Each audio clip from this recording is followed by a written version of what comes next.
P T I سیاسی جماعت نہیں، ایک لٹو کلب تھا۔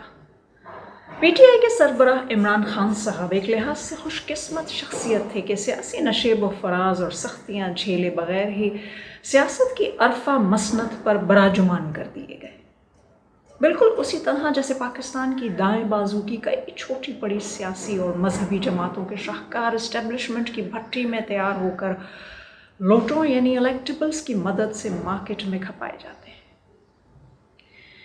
پی ٹی آئی جیسی دائیں بازو کی بے سمت جماعت کو اسٹیبلشمنٹ کے لوٹوں کے ساتھ ساتھ خان صاحب کے لٹوؤں یعنی مداحوں کی بھی بے ہدایتی حمایت حاصل تھی۔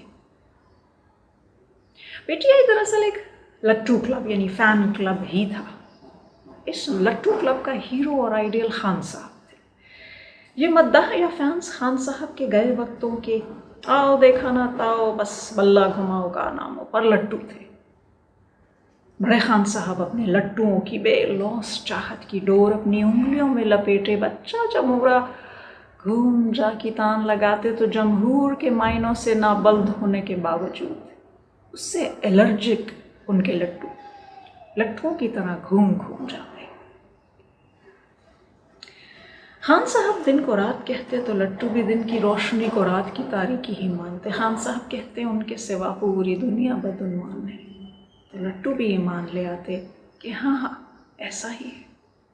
خان صاحب کہتے کہ میں 55 روپے فی کلومیٹر پٹرول والا ہیلی کاپٹر استعمال کرتا ہوں، لٹو اس غلط بیانی کے سحر میں جکڑے گھومتے۔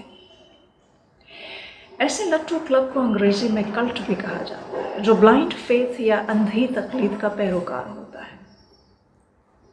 تو خان صاحب کی پی ٹی آئی لٹو کلب یا فین کلب یا پھر کلٹ تو تھی، مگر سیاسی جماعت ہرگز نہ تھی۔ ایک مثال دیتی ہوں۔ حال ہی میں آزاد کشمیر کے وزیر اعظم کی نااہلی کے بعد ان کی خالی نشست پر ہونے والے ضمنی انتخابات میں پی ٹی آئی کو شکست فاش ہوئی ہے۔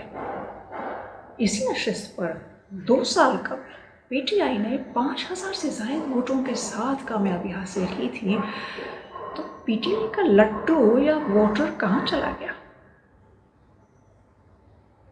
ان معصوم لٹوؤں کو خان صاحب نے بیچ منجھدار میں گھومتا چھوڑ دیا، جبکہ لوٹوں نے خان صاحب،